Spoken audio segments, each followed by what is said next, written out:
But then they got wind of this home, Charles Sovereign's home, was actually going to be set to be demolished. They did a tremendous job of raising the alarm, and Kathy Graham from Ward 3 and Ralph Robinson from Ward 2 started to petition as well, and they were, again, 180 days to move this building. And eventually what happened is, after fundraising, $37,000, the town of Oakville purchased the house from the Jeffreys for $1, and they moved the house from Shoreline Road. They took it down Cudmore Street, along Lakeshore Road, and up here to beautiful Brawny Bluffs, where the town owns property. For about 6 years, it just sat languishing, and in fact, the architect, Alan Seymour, notes that the children refer to it as the haunted house. And in fact, we have a police report of it being broken into. It sat looking pretty sad for almost 6 years.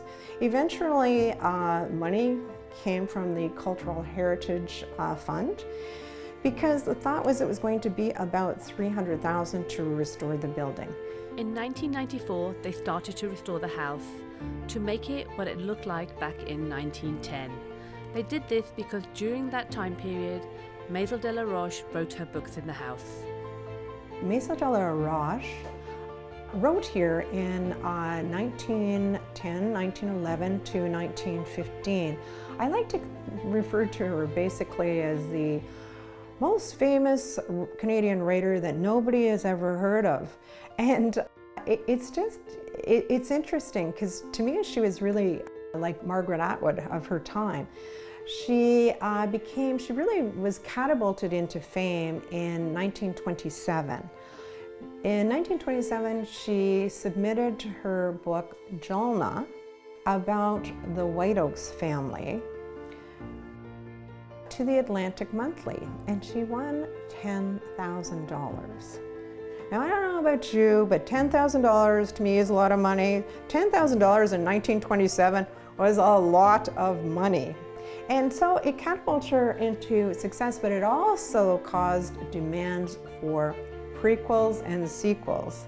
And in fact, she went on to write 15 more about the White Oaks family. So it's a family saga, and it's often referred to as the Jalna series, because the one thing that is a constant throughout the book is Jalna. The books are actually written independent of one another.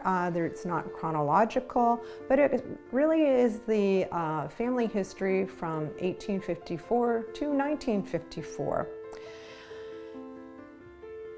She's a little unconventional and a little mysterious. She did sell over 12 million copies of her book. There are 193 English editions, 92 foreign editions. The Queen Mum apparently was a great lover of her series, and actually had autographed books of Maisel.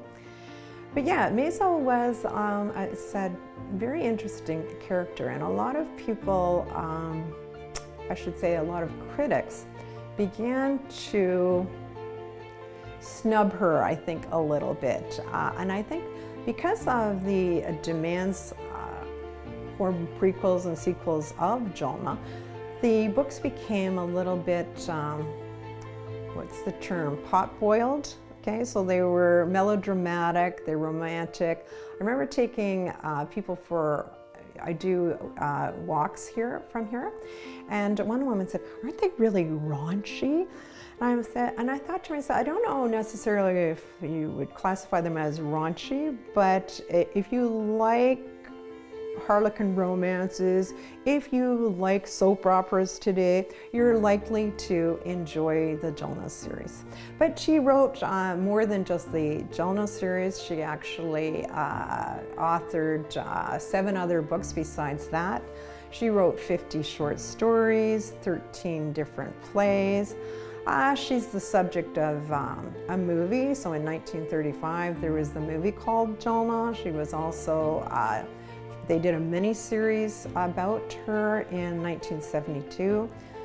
As I said, she's the most famous Canadian author that nobody seems to know anything about.